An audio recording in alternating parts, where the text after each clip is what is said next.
ओम श्री गणेशाय नमः। हरे कृष्ण। पद्मिनी एकादशी व्रत कथा। कार्तवीर्य द्वारा रावण को बंदी बनाने की कथा। एकादशियों का श्रवण करते हुए अर्जुन ने भगवान श्री कृष्ण से कहा, हे प्रभु, अब आप लौंद अर्थात अधिक मास के शुक्ल पक्ष की एकादशी के संबंध में बताएं। इस एकादशी का क्या नाम है तथा इसके व्रत का क्या विधान है, इसमें किस देवता का पूजन किया जाता है और इसके व्रत से किस फल की प्राप्ति होती है, कृपा कर विस्तार पूर्वक वर्णन करें। भगवान श्री कृष्ण ने कहा, हे अर्जुन, अधिक मास लौंद की एकादशी अत्यधिक पुण्य प्रदान करने वाली है। इसका नाम पद्मिनी है। इस एकादशी के व्रत से मनुष्य विष्णु लोक को जाता है। इस एकादशी के व्रत का विधान मैंने सर्वप्रथम देवऋषि नारद से कहा था। यह विधान अनेक पापों को नष्ट करने वाला तथा मुक्ति एवं भक्ति प्रदान करने वाला है। इसके फल एवं विधान का ध्यानपूर्वक श्रवण करो। दशमी के दिन व्रत को प्रारंभ करना चाहिए। इस दिन कांसे के पात्र का किसी भी रूप में प्रयोग नहीं करना चाहिए तथा मांस, मसूर, चना, कोदों, शहद, शाक तथा पराया अन्न, इन सभी खाद्यों का त्याग कर देना चाहिए। इस दिन हविष्य भोजन करना चाहिए तथा नमक नहीं ग्रहण करना चाहिए। दशमी की रात्रि को भूमि पर शयन करना चाहिए और ब्रह्मचर्य का पालन करना चाहिए। एकादशी के दिन प्रातः नित्य क्रिया से निवृत्त होकर दातुन करना चाहिए तथा 12 बार कुल्ला करके पुण्य क्षेत्र में जाकर स्नान करना चाहिए। उस समय गोबर, मृतिका, तिल, कुश, आमल की चूर्ण से विधिपूर्वक स्नान करना चाहिए। स्नान करने से पूर्व शरीर पर मिट्टी लगाते हुए उससे प्रार्थना करनी चाहिए, हे मृत्तिके, मैं तुमको प्रणाम करता हूँ। तुम्हारे स्पर्श से मेरा शरीर पवित्र हो।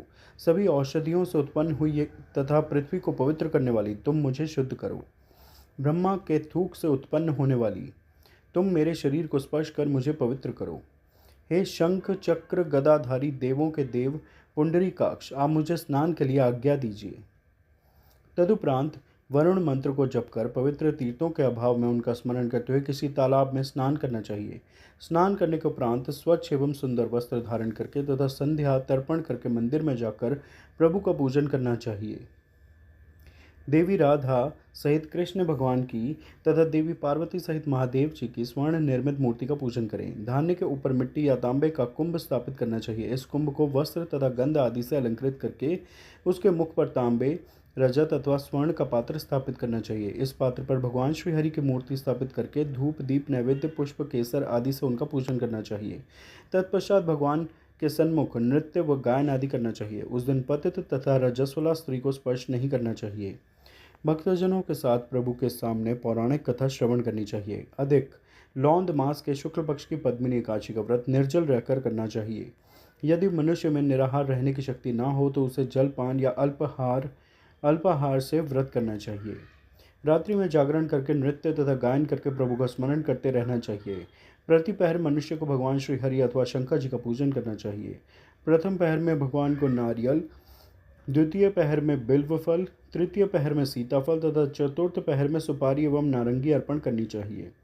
ऐसा करने से प्रथम पहर में अग्नि होम का, द्वितीय में वाजपेय यज्ञ का, तृतीय में अश्वमेध यज्ञ का तथा चतुर्थ में राजसूय यज्ञ का फल प्राप्त होता है। इस व्रत से बढ़कर संसार में कोई यज्ञ, तप, दान या पुण्य नहीं है। एकादशी का व्रत करने वाले मनुष्य को सभी तीर्थों एवं यज्ञों का फल प्राप्त हो जाता है। इस प्रकार से सूर्योदय तक जागरण करना चाहिए तथा स्नान करके ब्राह्मणों को भोजन कराना चाहिए।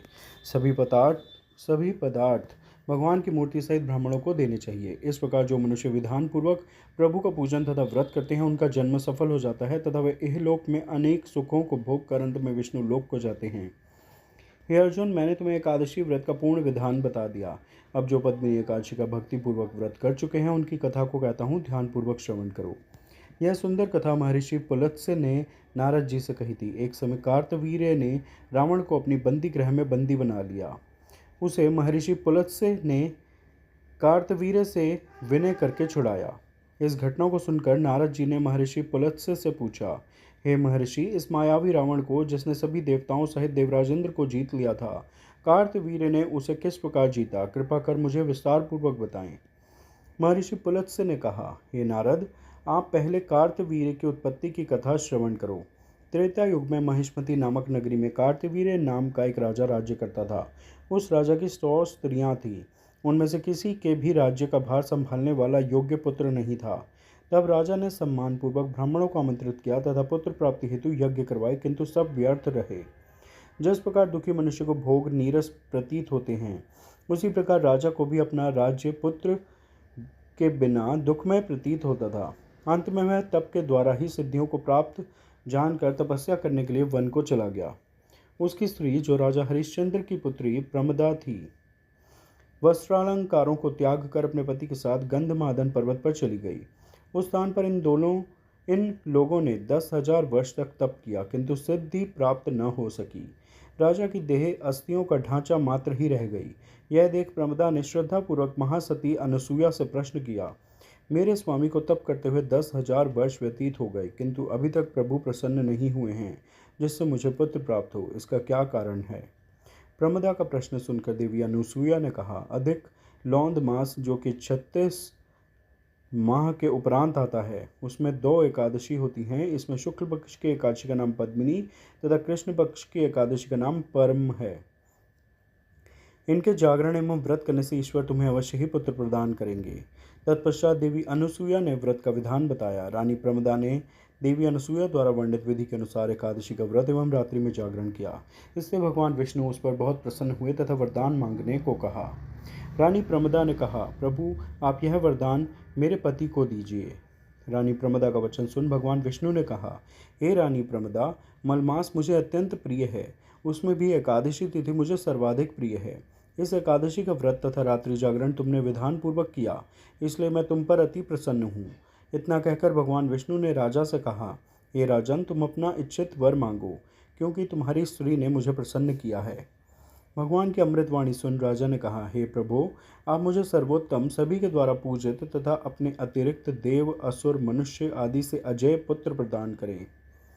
राजा को इच्छित वर देकर प्रभु अंतर्ध्यान हो गए। तदुपरांत दोनों अपने राज्य को वापस आ गए। समय आने पर इन्हीं के पुत्र के रूप में कार्तवीर्य उत्पन्न हुए थे। यह भगवान श्री हरि के अतिरिक्त सभी से अजय थे। कार्तवीर्य ने रावण पर विजय प्राप्त कर ली थी। यह सब पद्मिनी एकादशी के व्रत का प्रभाव था। इतना वृतांत सुनाने के उपरांत महर्षि पुलत्स्य वहां से प्रस्थान कर गए। श्री कृष्ण ने कहा, हे कुंती पुत्र अर्जुन, यह मैंने अधिक मास के शुक्ल पक्ष की एकादशी का व्रत वर्णित किया है। जो मनुष्य इस व्रत को करता है वह विष्णु लोक को जाता है। सूत जी ने कहा, हे ऋषि श्रेष्ठों, जो आपने जानना चाहा था सो मैंने कह दिया। अब आप क्या जानना चाहते हैं?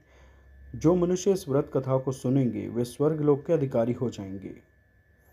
ईश्वर सर्वत्र हैं, वे दुष्प्राय वस्तुओं को भी देने में समर्थ हैं, परंतु प्रभु को प्रसन्न करके अपनी इच्छित वस्तु प्राप्त करने का मार्ग मनुष्य को ज्ञात करना चाहिए। पद्मिनी एकादशी प्रभु की प्रिय तिथि है, जब तप से भी अधिक प्रभावशाली इस व्रत के द्वारा मनुष्य दुष्प्राप्य वस्तुओं को भी प्राप्त कर लेता है। आप सभी को पद्मिनी एकादशी की हार्दिक शुभकामनाएं। कृपया इस वीडियो को लाइक और शेयर करें, मेरे चैनल सब्सक्राइब करें। धन्यवाद। हरे कृष्ण।